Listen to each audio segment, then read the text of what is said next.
Voilà, bonjour et bienvenue pour ce nouveau partage autour de l'évangile de notre Seigneur Yeshua. Donc, je suis accompagné de mon épouse. Shalom, shalom, soyez bénis. Voilà, donc nous allons prier que le Seigneur nous éclaire dans sa parole. Merci Seigneur pour ton nom, merci pour ta grâce. Seigneur, nous voulons vraiment, Seigneur, connaître tes voies, connaître ton cœur, nous préparer, Seigneur, car les temps sont difficiles, le temps est proche. Tu reviens, Seigneur, très très très vite. Et nous voulons être debout, Seigneur, dans la sainte doctrine, Seigneur, et être prêts pour toi quand tu reviendras, Seigneur. Ton nom, Seigneur, soit glorifié, Papa. Au nom de Yeshua. Amen. Amen.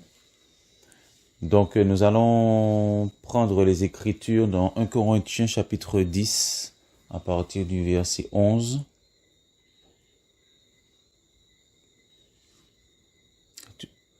Donc, je vais lire. Or, toutes ces choses, alors 1 Corinthiens chapitre 10, verset 11. Or, toutes ces choses leur sont arrivées en exemple, et elles ont été écrites pour notre avertissement, nous qui sommes arrivés à la fin des âges. Amen. Que celui donc qui pense être debout prenne garde de tomber. Alors ici, c'est le chapitre qui nous relate, donc effectivement, l'histoire d'Israël. Le thème du chapitre, c'est l'histoire d'Israël est un enseignement pour l'Assemblée. Donc effectivement, dans l'histoire d'Israël, il y a des enseignements à tirer, il y a des choses qui se sont passées. Et justement, c'est le but du partage. Aujourd'hui, c'est justement de traiter ce qui a causé la chute du peuple d'Israël, ce qui a provoqué son affaiblissement, ce qui a été une source de trouble au milieu du peuple d'Israël. Et on voit que la parole nous dit effectivement que ces choses ont été écrites pour notre avertissement et aussi pour notre enseignement. Et nous allons prendre aussi 1 Corinthiens chapitre 10, le même chapitre, hein, au verset 20, ou à partir du verset 19. Alors, que dis-je donc? Que l'idole soit quelque chose? Ou que ce qui est sacrifié à l'idole soit quelque chose? Mais que les choses que les nations sacrifient, elles les sacrifient à des démons, et non à Elohim. Or, je ne veux pas que vous deveniez les associés des démons. Or, je ne veux pas que vous deveniez les associés des démons. Vous ne pouvez pas boire la coupe du Seigneur et la coupe des démons. Vous ne pouvez pas participer à la table du Seigneur et à la table des démons. Excitons-nous la jalousie du Seigneur? Sommes-nous plus forts que lui? Alors voilà, ici l'apôtre Paul va mettre en garde donc les Corinthiens en leur disant, vous voyez dans l'histoire d'Israël, ils sont aussi devenus en quelque sorte associés des démons. Et nous allons traiter là aujourd'hui, commencer à identifier par la grâce du Seigneur, jeter un coup de projecteur sur ce qui a provoqué de manière globale, dans la majorité, de manière principale, ce qui a causé la chute d'une partie du peuple d'Israël. Et nous allons pour cela prendre, on va prendre dès le début, puisque le Seigneur nous ramène souvent aussi au commencement. Donc nous allons prendre Exode chapitre 34.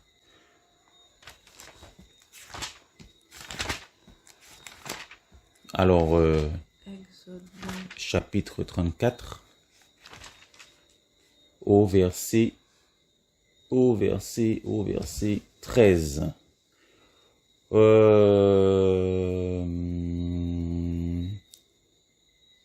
On peut lire à partir du verset 11 pour mieux comprendre. Tu peux lire, s'il te plaît?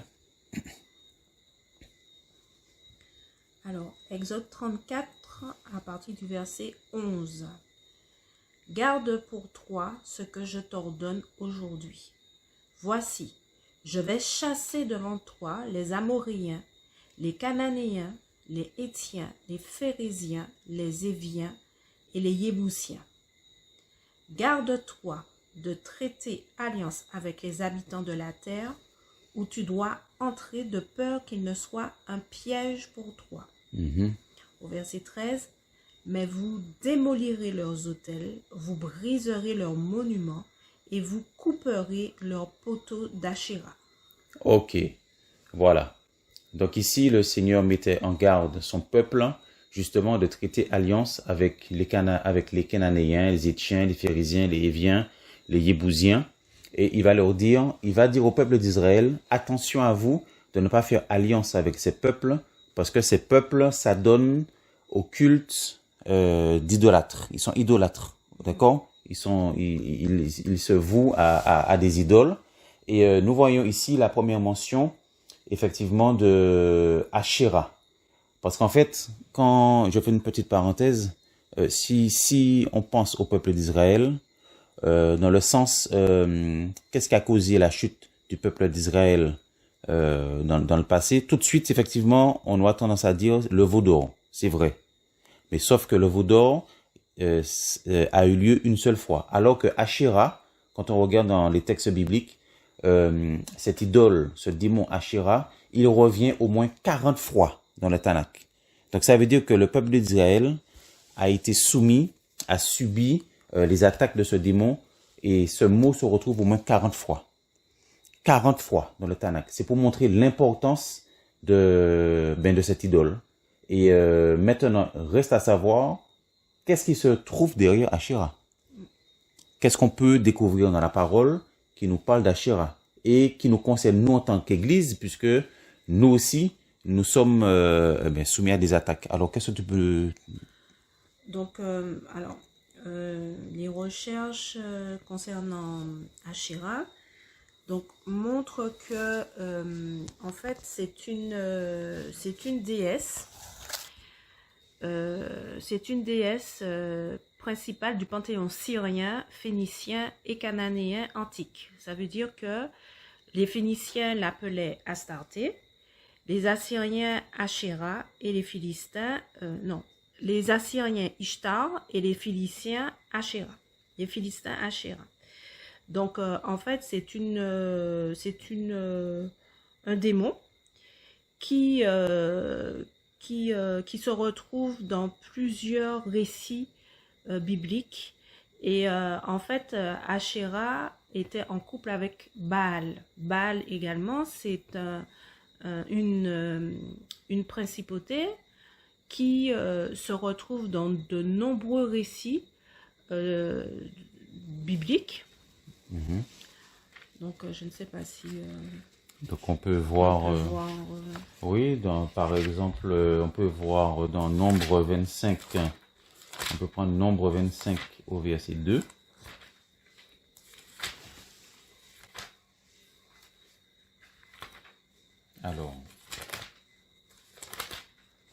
Alors, Nombre 25, verset 2, nous voyons par exemple que le peuple d'Israël s'est prostitué. Alors, il est dit que Israël demeurait à Sittim. Le peuple commença à commettre la fornication avec les filles de Moab, car elles invitèrent le peuple au sacrifice de leur Élohim. Et le peuple mangea et se prosterna devant leur Élohim. Israël s'attacha à Baal-Péor. C'est pourquoi la colère de Yahweh s'enflamma contre Israël. D'accord? Oui, donc on a aussi d'autres récits qui nous montrent que Baal, c'était aussi en fait, c'était le couple Astarté et Baal. Donc Baal, c'est le dieu de la fertilité. C'est le seigneur de la pluie et de la rosée. Voilà, donc c'est il a plusieurs attributs, le dieu de la tempête. En fait, en gros, c'est celui que les Cananéens priaient pour avoir de bonnes récoltes. Donc c'est en gros le dieu qui était invoqué pour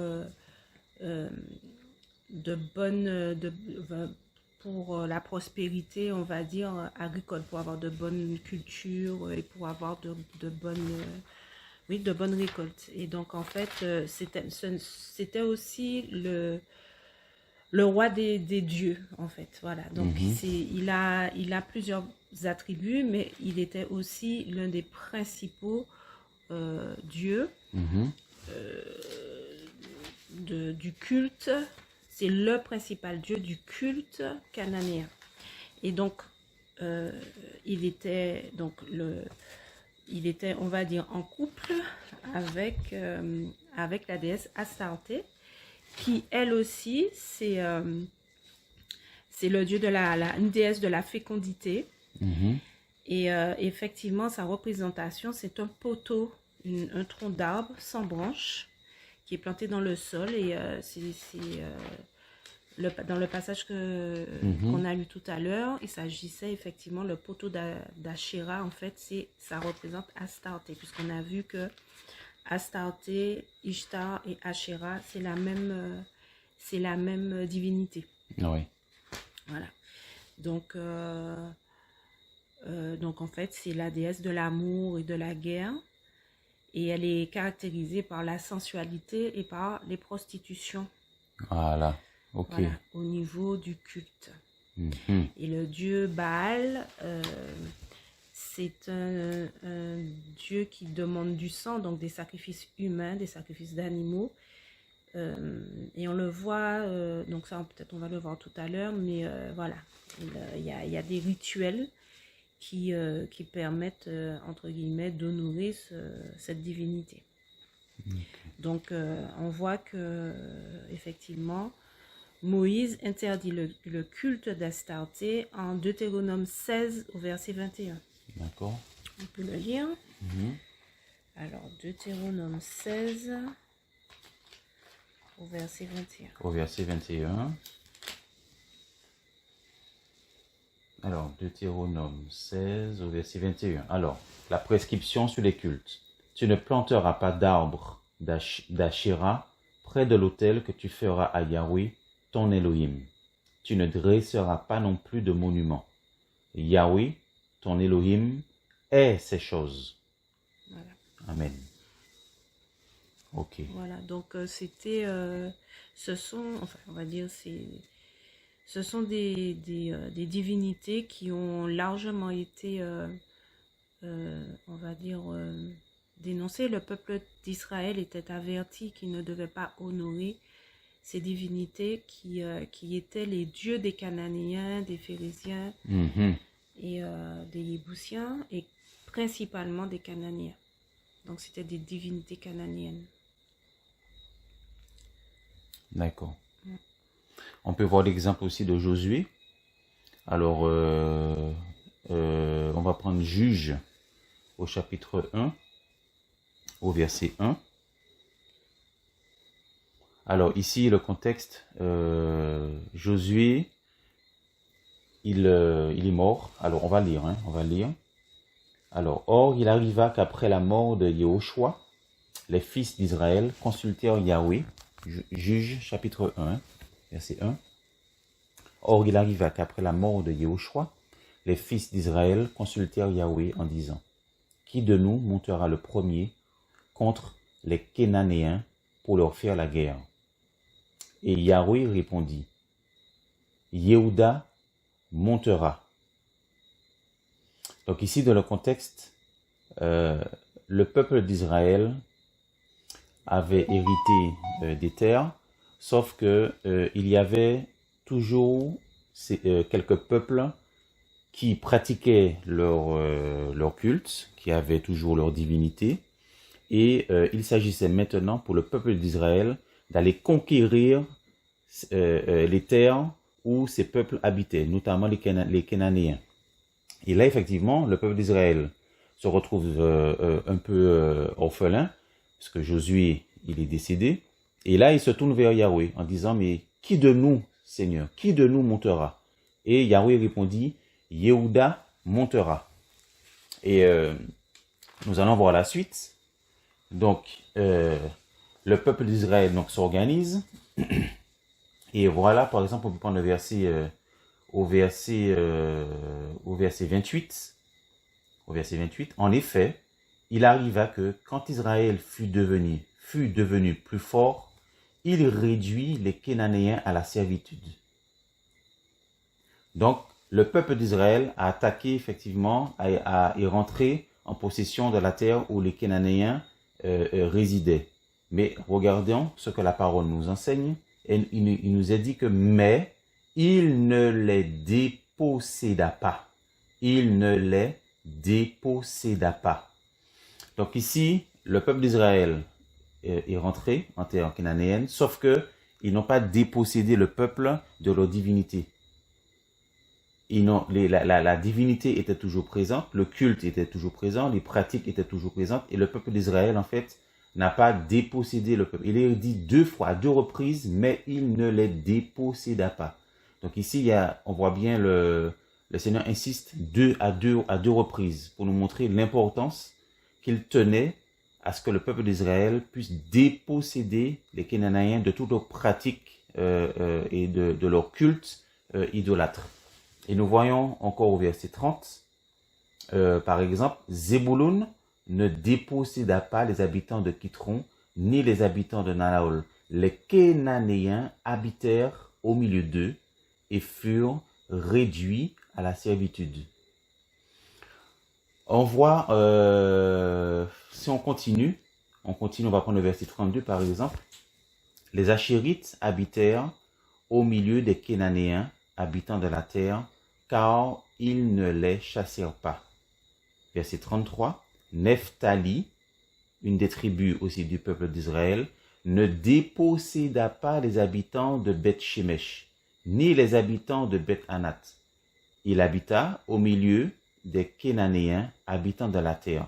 En fait, on voit ici, jusqu'à la fin du chapitre, que les tribus d'Israël, dans leur conquête, en fait, ils sont rentrés dans leur conquête, mais sauf que les peuples ennemis du peuple, les peuples qui étaient ennemis du peuple d'Israël ont gardé leurs pratiques et les divinités sont restées toujours sur place, notamment le culte de Baal et le culte d'Astarté.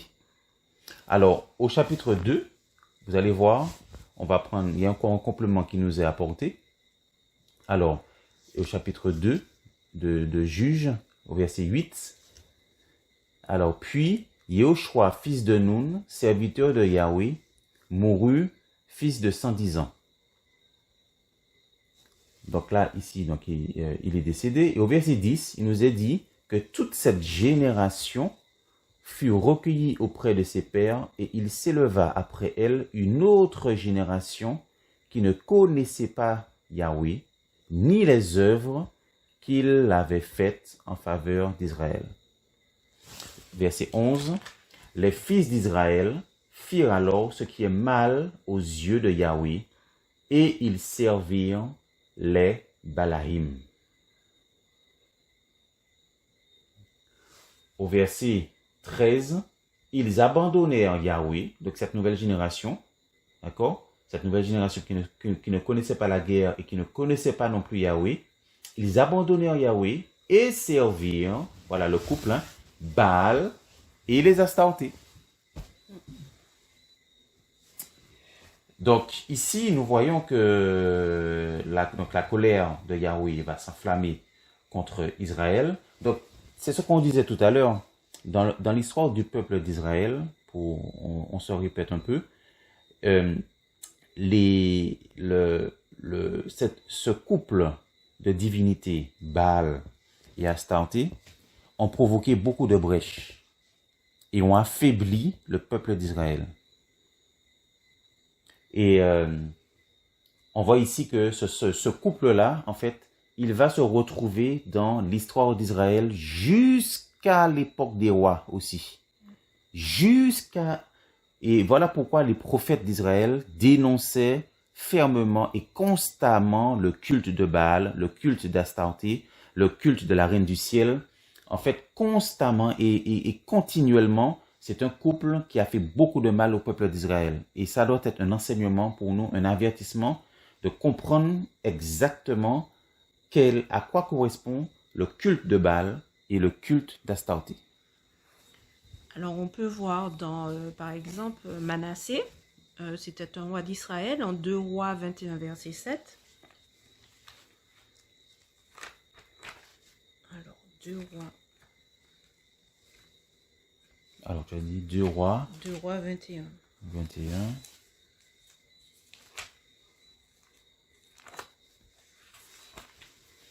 Oui, verset 7. Hein? 2 Rois 21 au verset 7. D'accord. Il plaça, donc là, il s'agit de...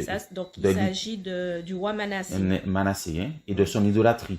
Oui, c'est tout ça? à fait. Oui. Et de ses abominations. Ok. Oui. Donc, le roi Manassé, il plaça aussi l'idole d'Ashira qu'il avait faite dans la maison dont Yahweh avait dit à David et à Shelomo, ou Salomon, son fils, c'est, voilà, c'est ça? Oui. C'est dans cette maison et c'est dans Yerushalayim que j'ai choisi parmi toutes les tribus d'Israël que je veux pour toujours établir mon nom. Voilà.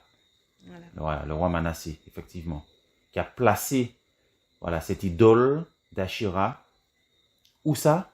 Dans la maison Tout à fait. de Yahweh. Dans la maison de Yahweh. Waouh. Waouh, waouh. On va prendre aussi, nous parlons de Shelomo ou Salomon.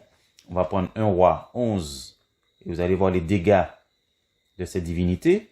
Dans le roi Salomon qui était connu pour sa grande sagesse et son cœur qui était appliqué à faire plaisir au Seigneur. Il a très bien commencé, le roi Salomon, et sa fin est terrible. Elle est voilà, 1 Roi 11, si tu peux lire, 1 Roi 11. 1 Roi 11, verset 1. Verset 1. D'accord, déjà, verset 1. Or, le roi Shelomo aima beaucoup de femmes étrangères, outre la fille de Pharaon, des Moabites, des Ammonites, des Édomites, des Sidoniennes et des Étiennes. Ok, le verset 3. Il eut pour femmes 700 princesses et 300 concubines, et ces femmes détournèrent son cœur. Ok, et le verset 5. Et Shelomo alla après Astarté, la divinité des Sidoniens, et après Milcom, l'abomination des Ammonites. Voilà, donc Salomon, ou Shelomo, fit ce qui est mal aux yeux de Yahweh, et il ne suivit pas pleinement Yahweh comme David son père. Et verset 9, c'est pourquoi Yahweh fut irrité contre Salomon, contre Shelomo, parce qu'il avait détourné son cœur de Yahweh, l'Élohim d'Israël, qui lui était apparu 2 fois. Wow. Donc, ce roi Salomon, qui était connu pour sa sagesse, qui avait très bien commencé avec le Seigneur, au fil du temps, à la fin de sa vie, voilà, il a commencé à aimer des femmes étrangères. Et ces femmes étrangères adoraient Astarté, elles adoraient Baal, elles adoraient des divinités. Il s'est laissé entraîner dans la prostitution spirituelle, voilà, et finalement, il s'est éloigné du Seigneur, et ça, on connaît la fin. Tout à fait. Voilà. Ok, donc on va prendre aussi, par exemple, 1 Roi 18. On va voir, toujours dans cette alliance de Baal et d'Astarté. Alors, 1 Roi 18. Alors, au verset, tu peux lire à partir du verset 30. Donc, il s'agit du roi Akab. Hein? C'est un roi, oui, le roi Akab, qui a régné sur Israël. Alors, Élia dit alors à tout le peuple, approchez-vous de moi. Verset 30, hein? Non, 16, autant pour moi. 1 Roi 16, verset 30. 1 Roi 16, verset 30.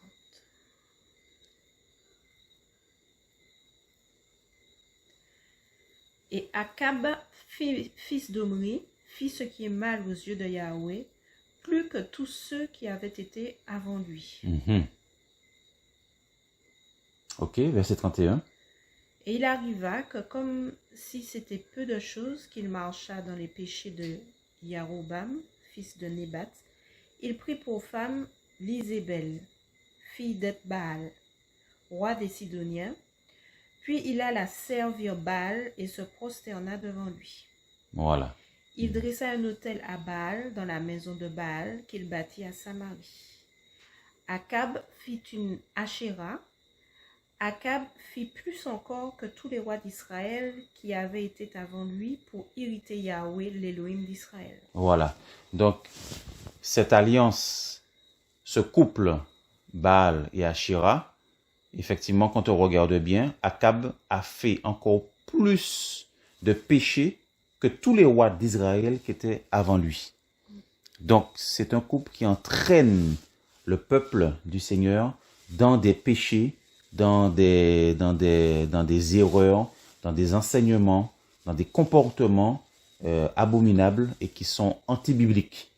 Et ici, on voit, je reprends le passage. Donc, il prit pour femme Jézabel, fille d'Edbal.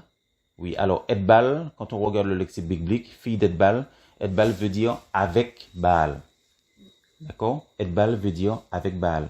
Donc, Jézabel était fille d'Edbal, ce roi des Sidoniens. On va justement en parler de Jézabel dans un deuxième partage, si le Seigneur permet. Et puis, il alla servir Baal et se prosterna devant lui. Verset 33, Akab fit une Ashéra. Donc voilà, le couple, encore, on revoit encore cette alliance et ce couple. Alors, est-ce que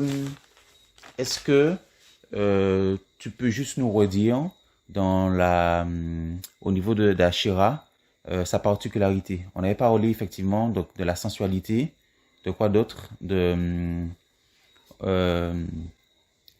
Donc elle est caractérisée par la sensualité, la prostitution sacrée. Voilà, la prostitution sacrée. Donc le culte, c'est des rituels, des orgies en fait. Ouais. Ce sont des orgies, ce sont des rituels sexuels. Voilà. Alors, et tout à fait. Et je vous invite avec le moteur de recherche sur Internet, quand on regarde effectivement la statue d'Ashéra, c'est vraiment parlant.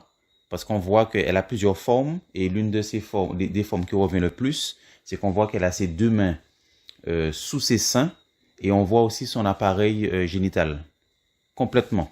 Donc en fait, ça prouve bien que c'est la déesse de l'amour, la déesse du sexe, la déesse de la fertilité, et en fait, et tout ça, en fait, comment dire, tout ça est utilisé par ces démons pour pouvoir communiquer aux gens, aux personnes, et aussi pour s'infiltrer dans l'église du Seigneur pour communiquer des choses impures. Voilà l'importance en fait de bien connaître et de bien être, être bien bâti dans la doctrine concernant donc ces deux divinités qui ont vraiment persécuté le peuple d'Israël. Et comme nous avons lu tout à l'heure dans 1 Corinthiens 10, l'histoire d'Israël est destinée à enseigner l'assemblée. L'assemblée, donc l'église du Seigneur. Et on va retrouver effectivement ces deux divinités en quelque sorte en alliance au travers de l'esprit de Jézabel. Et nous allons voir Apocalypse chapitre 18. Qu'est-ce que Yeshua nous dit concernant cette église? Il a fait le point, il a dénoncé des choses, hein, il a enseigné effectivement des choses à cette église, et notamment donc Apocalypse chapitre 18, l'église de Thyatire, c'est l'assemblée en période d'idolâtrie. On voit bien que l'idolâtrie revient. Alors on va lire, écrit aussi à l'ange de l'assemblée de Thyatire. Voici ce que dit le Fils d'Élohim, qui a ses yeux comme une flamme de feu, et les pieds semblables à du cuivre ardent. Je connais tes œuvres, et ton amour, et ton service, et ta foi, et ta patience, et tes dernières œuvres, plus nombreuses que les premières.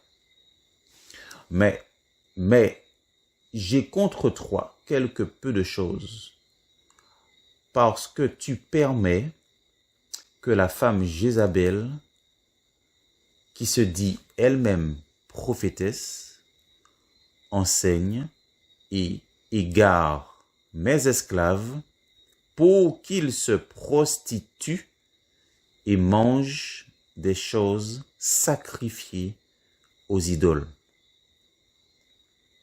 Voilà. Alors ici, au verset 20, Yeshua va dire, mais j'ai contre toi quelque peu de choses. Et nous savons que le Yeshua veut bâtir une église pure. Il veut bâtir une église qui est habitée par la saine doctrine. Une église qui est habitée par son caractère et par sa vie.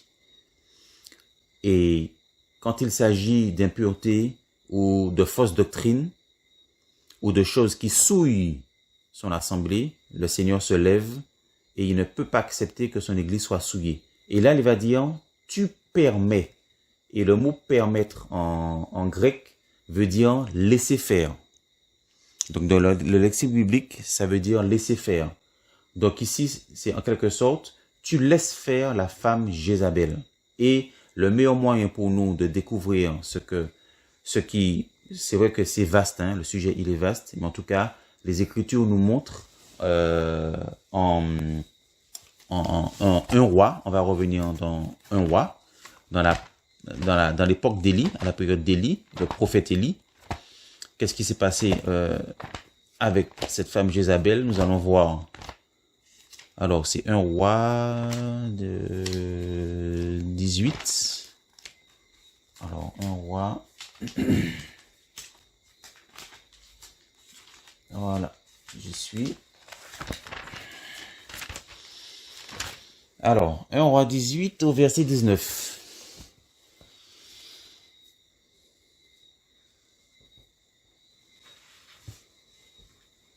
Maintenant, alors 1 roi 18 au verset 19. Maintenant, envoie et fais rassembler tout Israël auprès de moi sur le mont Carmel, les 450 prophètes de Baal et les 400 prophètes d'Ashéra qui mangent à la table de l'Isébel. Ok, ou de Jézabel. Voilà. Donc ici, nous voyons que cet esprit, parce qu'en fait, nous a parlé de la femme Jézabel, mais c'est vrai, c'est une entité spirituelle qui travaille et qui agit aussi bien au travers d'une femme qu'aussi bien qu'au travers d'un homme. Donc, quand on parle de femme Jézabel, il ne s'agit pas de voir seulement la femme physique, mais de l'entité spirituelle qui habite et qui travaille et qui se manifeste au travers d'un corps physique. Et là, nous voyons que Jézabel avait à sa table, à l'époque d'Élie, hein, du prophète Élie, ce démon, cette femme avait 450 prophètes de Baal et 400 prophètes d'Ashéra. Or, nous avons lu tout à l'heure, en 1 Corinthiens 10, verset 20, que le Seigneur ne veut pas que nous soyons associés à des démons. Qu'on ne peut pas participer à la table du Seigneur et à la table des démons. Qu'on ne peut pas boire, vous ne pouvez pas boire la coupe des démons et la coupe du Seigneur. Donc, ici, nous voyons que les choses sont vraiment bien claires. Dans ce culte de Baal et ce culte d'Ashéra, il y a certaines coutumes.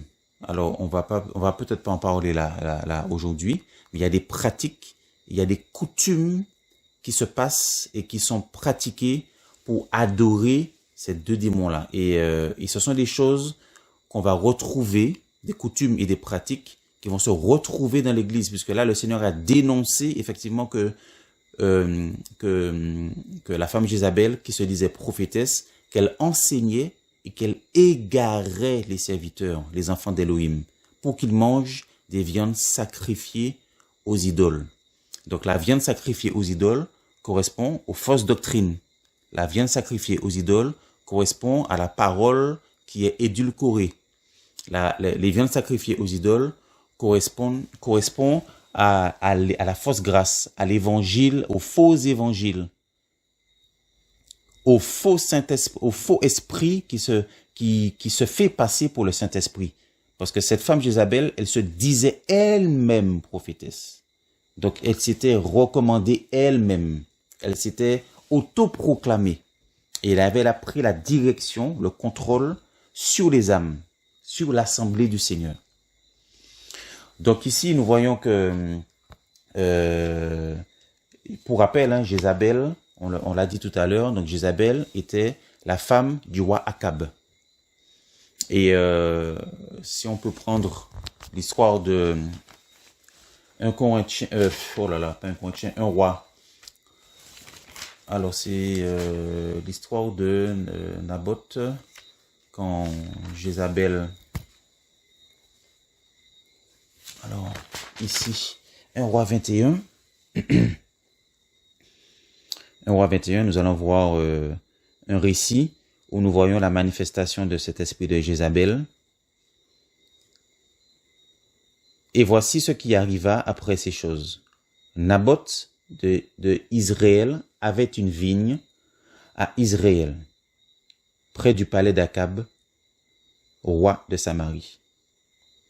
Akab parlait à Naboth et lui dit, « Donne-moi ta vigne, afin que j'en fasse un jardin potager, car elle est proche de ma maison, et je te donnerai à la place une vigne meilleure. Ou, si cela est bon à tes yeux, je te donnerai le prix en argent. » Mais Naboth dit à Akab, « Que Yahweh me garde de te donner l'héritage de mes pères. » Et Akab rentra dans sa maison. Maussade est furieux à cause de cette parole que lui avait dite Naboth de Israël en disant, « Je ne te donnerai pas l'héritage de mes pères. » Il se coucha sur son lit et détourna son visage et ne mangea rien. Le verset 5. Et voilà, alors Jézabel, sa femme, vint auprès de lui et lui dit, « D'où vient que ton esprit est si maussade? Et pourquoi ne manges-tu pas? » Et il lui répondit, « J'ai parlé à Naboth de Israël et je lui ai dit, « Donne-moi ta vigne pour de l'argent, ou si tu le désires, je te donnerai une autre vigne à sa place. » Mais il m'a dit, « Je ne te céderai pas ma vigne. » Alors Jézabel, sa femme, lui dit, « Est-ce bien toi maintenant qui exerces la royauté sur Israël? Lève-toi, prends un repas et que ton cœur se réjouisse. Je te donnerai la vigne de Naboth de Israël. » Donc là, Jézabel va tout de suite prendre le contrôle, elle va prendre l'autorité, elle va décider d'agir par elle-même pour récupérer cette vigne alors que Naboth avait pris sa décision. D'accord? Donc là, en tant que femme d'Akab, là, elle va prendre l'autorité, elle va dire, là maintenant, là, c'est moi-même qui agis là. Moi, je te donnerai la vigne de Naboth de Israël. Et elle écrivit au nom d'Akab, donc elle va usurper l'identité d'Akab, elle va écrire au nom d'Akab des lettres qu'elle scella du sceau du roi et elle envoya ces lettres aux anciens et nobles qui habitaient avec Naboth dans sa ville. Et ici, nous voyons que on peut lire le chapitre, toute la fin du chapitre, et nous allons voir effectivement que Jézabel va arriver à ses fins et qu'elle va réussir à récupérer la vigne de Naboth. N'est-ce pas? Et là, il y a quand même, on peut voir quand même qu'il y a des choses assez particulières dans ce récit, puisque au verset 3, il nous est dit, « Mais Naboth dit à Akab que Yahweh me garde de te donner l'héritage de mes pères. » Donc, Naboth était le gardien de l'héritage de ses pères. La vigne, ça représente, dans toutes les Écritures, la vigne, ça représente les choses de l'esprit. Ça représente vraiment le vin nouveau, les choses vraiment que le Seigneur nous donne dans sa grâce pour que nous puissions le connaître en esprit et en vérité. Et déjà, il parle de l'héritage de ses pères. Donc, on est dans vraiment l'héritage que le Seigneur nous donne. Vraiment dans la pureté de la parole, dans la pureté des choses que le Seigneur nous a d'avance donné en héritage. Il y a ça, et il y a le fait qu'il veut remplacer la vigne par un potager. Tout à fait. Il veut remplacer la vigne par un potager. Donc, il veut remplacer les choses de l'esprit par des choses plus légères. Plus légères, voilà. Voilà, donc non pas que les légumes et la salade, c'est très bon pour la santé, et on bénit le Seigneur pour cela. Mais par contre, le Seigneur aussi veut nous donner une nourriture solide afin que nous soyons bâtis. Mhm. Il veut que nous puissions atteindre la parfaite stature de Yeshua. Et c'est au travers de la nourriture solide. Or, on voit dans ce récit qu'il veut remplacer les choses de l'esprit par la légèreté. Par la légèreté, quoi. Par des choses Ouais. vraiment plus superficielles, en Mhm. fait. Voilà, Mhm. en tout cas, c'est comme ça que Mhm. moi, je vois ça. Tout à fait, tout à fait, tout à fait. Donc, on revient alors à nouveau sur Apocalypse chapitre 2, verset 18. Et nous voyons que cette manifestation de Jézabel dans cette église, dans cette assemblée, son but, premièrement, c'est d'enseigner, parce qu'il est dit que tu as laissé faire la femme Jézabel qui se dit elle-même prophétesse. Alors, si on ouvre la parenthèse, nous allons voir que cet esprit de Jézabel, elle aime beaucoup les prophètes aussi. Elle va toucher les prophétesses et les prophètes du Seigneur. D'accord? Elle aime beaucoup la prophétie. Voilà pourquoi il faut examiner les prophéties. Il n'est pas dit qu'il faut rejeter les prophéties, mais il faut retenir ce qui est bon, d'accord, et trier les prophéties quand elles viennent du Seigneur. Il faut vraiment les examiner. Ensuite, nous voyons, elle enseigne. Donc, il y a des enseignements qui sont inspirés par le Saint-Esprit. Il y a des enseignements qui sont inspirés par ces démons aussi, par Jézabel, par Baal et par Astarté. On a dit tout à l'heure que, par exemple, qu'Astarté, il y avait ses caractéristiques, c'était la sensualité, la richesse, l'amour, le sexe. Et quand on regarde bien, dans l'église du Seigneur, on peut retrouver certains enseignements qui sont basés uniquement, par exemple, sur l'argent, uniquement sur la prospérité financière, pour que les chrétiens deviennent des champions, que les chrétiennes s'habillent qu'avec des vêtements de luxe, qu'ils aient beaucoup de biens matériels, qu'ils aient l'apparence extérieure pour montrer que, oh, voilà, il y a des enseignements qui sont basés sur le sexe aussi. Ça, c'est grave. De plus en plus, on voit des pasteurs, et même des femmes pasteurs, alors que ça n'existe pas dans la parole, qui vont donner des enseignements sensuels. Donc, tout ça, vraiment, ce sont des viandes sacrifiées aux idoles. Et nous voyons que les esclaves, effectivement, il y a un l'égarement. Donc, en fait, ces démons-là sont responsables aussi d'égarer. Ils vont libérer une puissance d'égarement pour tromper, pour séduire le peuple du Seigneur. Ah, Seigneur. Amen. Amen, amen. C'est vrai que on peut, à l'époque du prophète Élie, en fait, lorsque Dieu suscite Élie, donc on peut le lire dans un roi, c'est un roi 18. Oui, c'est vrai que c'est un récit C'est un récit qui est très long. qui est très long, mais qui... Donc c'est le 1 roi, on va pas pouvoir tout lire, mais en fait, comment Élie arrive sur la scène? Dieu suscite Élie. Un roi 17. Dans 1 roi 17, 7. voilà. Alors Élia le Tishbi, d'entre les habitants de Galad, dit à Akab, Yahweh, l'Élohim d'Israël, en face de qui je me tiens debout, est vivant. Il n'y aura ces années ni rosée, ni pluie, sauf sur la parole de ma bouche. Amen. Voilà. Et cette déclaration-là, elle était terrible. Mais oui. Elle était terrible à l'époque parce que, justement, Israël était gouverné par Baal. Voilà. Et Baal était le dieu de la pluie, Exact. des orages. Exact. Et c'est lui, d'après les croyances, qui permettait aux cultures de prospérer, de Voilà. pousser. Voilà. Et là, il y avait l'une des croyances, effectivement, c'était que après la pluie, il y avait des périodes de 7 ans.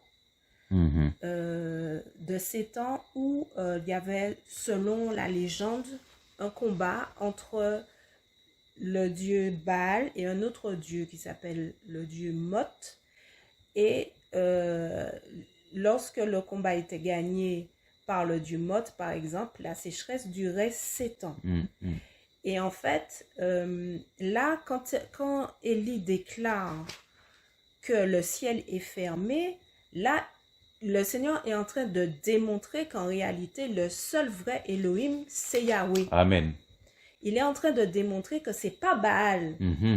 qui préside à la pluie, à la rosée et à la tempête pour pouvoir faire prospérer les cultures. Il déclare que c'est lui le seul Elohim, que c'est Yahweh. Mhm. Et à ce moment-là, le message, il est clair. Et c'est quelque chose de... À ce moment-là, c'est quelque chose de... C'est une vraie confrontation. C'est ça. Parce que le Seigneur ferme le ciel pendant 3 ans et demi, la moitié de 7 ans. Alors que le temps pour les habitants de sécheresse, quand il y en a, il est de 7 ans. Et c'est Baal qui ensuite permet qu'il puisse pleuvoir. Exact. Voilà. Exact. Donc, lorsque ça se passe, c'est un vrai tonnerre. C'est un vrai tonnerre. Donc, ça veut dire que le Seigneur, il confronte Baal pour démontrer qu'il est le véritable Elohim. Exact. Et ce qui se passe, c'est que en fait, au bout de 3 ans et demi, Élie à nouveau prie et la pluie revient. Ouais. Donc là, vraiment, c'est vraiment l'échec de Baal parce que le Seigneur démontre que c'est lui qui contrôle la pluie. Alléluia. Et qu'il fait ce qu'il veut. Voilà. Amen. Et donc, en fait, dans tout ça, dans la pluie, dans l'image de la pluie, pourquoi je parle de ça, c'est parce que, en fait, c'est l'image de la prospérité. Parce qu'à l'époque, la pluie, les semences qui prospèrent et tout ça, c'est la prospérité. C'est l'image de la prospérité en ce temps-là. Ça. Et donc, aujourd'hui, eh ben, c'est aussi l'image de la prospérité. C'est-à-dire que l'évangile de la prospérité, l'évangile qui veut nous faire croire que, ah oui, avec Jésus, si tu as Jésus dans le Seigneur dans ta vie, Yeshua dans ta vie, ben en fait, tout ira, tu n'auras aucun problème, parce que le Seigneur va pourvoir à tous tes besoins, parce que tu auras tout ce que tu demandes, parce que tu es un champion, parce que le Seigneur te donne en possession tous les sols que tu vas fouler de tes pieds, etc., etc. Et en fait, ça, c'est l'évangile de la prospérité, parce que non pas que le Seigneur, il nous bénit, amen, et on bénit le Seigneur pour la bénédiction, mais le Seigneur nous a aussi dit que nous aurons des tribulations, mais comme lui, que nous aurons des tribulations, mais que lui, nous les vaincrons comme lui, il a vaincu le monde. Et donc, en fait, l'évangile que le Seigneur nous a présenté, ainsi que les apôtres, c'est un évangile où les violents doivent se battre pour s'emparer du royaume. C'est pas un évangile où voilà, le Seigneur, il est obligé de te bénir, tu es obligé d'être premier, tu es obligé d'être champion. Non, le Seigneur peut permettre que tu aies des brisements pour pouvoir façonner ton caractère. Il peut permettre que tu aies des échecs pour pouvoir t'amener plus loin, dans l'intimité avec lui, pour pouvoir avancer avec lui. Le Seigneur, il est tout puissant, il est grand, il est glorieux, mais il n'est pas obligé de nous donner ce que notre chair réclame. Tout à fait. Donc, c'est vraiment ça. Dans l'évangile de la prospérité, on a l'évangile qui satisfait à notre propre chair, où la chair, eh ben, on lui donne, on se soumet à toutes ces convoitises, alors que le Seigneur, c'est pas cet évangile-là que le Seigneur est venu prêcher. Le Seigneur nous a dit que pour le suivre, que nous devons renoncer à nous-mêmes pour pouvoir le suivre, et nous devons en plus porter notre croix. Donc, c'est pas un évangile où ça va bien tout le temps, voilà, c'est la pensée positive, etc., etc. Donc, en fait, tout ça juste pour faire un parallèle par rapport à comment se retrouve la prospérité dans notre évangile d'aujourd'hui. Amen. Donc, ce n'est pas la prospérité agricole comme c'était à l'époque, mais c'est une autre forme de prospérité. Voilà. La prospérité matérielle. Voilà. La prospérité, voilà, même psychologique, la prospérité mentale. Ok, amen, amen. Et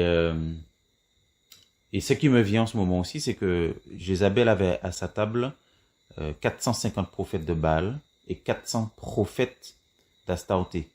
Donc on voit bien que cet esprit de Jézabel, en fait, elle va mettre l'accent aussi sur les titres. Je suis prophète, je suis pasteur, je suis archibishop, je suis archevêque. Et elle va aussi, comment dire, favoriser les esprits de parti, les sectes, où les chrétiens, certaines dénominations vont rester qu'entre elles. Donc en fait, c'est vraiment profond.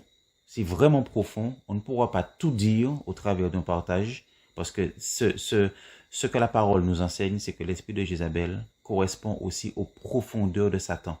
Quand on regarde bien Apocalypse chapitre 2, 24, dans le même chapitre d'Apocalypse 2 là, de l'église de Thyatire, à la fin, on va le lire hein, avant de finir, parce que c'est vraiment utile de le dire, parce que c'est très vaste et c'est profond.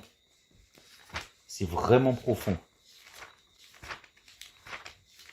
Donc Apocalypse chapitre 2 au verset 24, dans le même chapitre, il est dit, « Mais je vous dis, à vous et aux autres qui sont à Thyatire, autant qu'il y en a qui n'ont pas cette doctrine et qui n'ont pas connu les profondeurs de Satan, comme ils disent. » Donc, je ne sais pas si on réalise qu'on parle de quelque chose. Le Seigneur nous a donné un éclairage, mais c'est profond. On ne pourra pas tout maîtriser, tellement c'est profond dans ce domaine. Et il y a aussi un aspect, c'est Jérémie 7, au verset 18. Le prophète Jérémie qui va dire, Jérémie 7 au verset 18, « Les fils ramassent le bois et les pères allument le feu, et les femmes pétrissent la pâte pour faire des gâteaux à la reine des cieux. » À la reine des cieux. Ici, nous voyons aussi maintenant un aspect d'Ashéra. Et quand on regarde le lexique dans la Bible, le commentaire, donc Jérémie 7, 18, la reine des cieux est une déesse qui change de nom en fonction des pays. Ashéra, Astarté, Isis, Junon, Cybèle, Artémis, ou encore la Vierge Marie, proclamée mère d'Élohim en 431 au concile d'Éphèse. Et quand on prend le moteur de recherche, effectivement, quand on tape reine du ciel, on voit tout de suite Ashéra, et qui correspond aussi à Marie. Voilà. Donc, les choses sont claires. Les choses sont claires. Le Seigneur veut purifier son Église et il nous montre effectivement toutes les caractéristiques de cet esprit de Jézabel. Alors, on ne pourra pas tout dire là aujourd'hui, mais peut-être que ça mérite un deuxième partage pour qu'on puisse détailler encore plus les œuvres de ces démons dans l'Église. On a parlé des viandes sacrifiées aux idoles.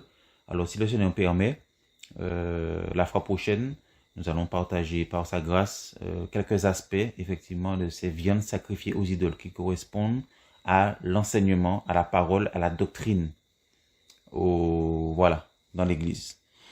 Donc, bien-aimés, que le Seigneur nous éclaire, que le Seigneur nous donne du discernement.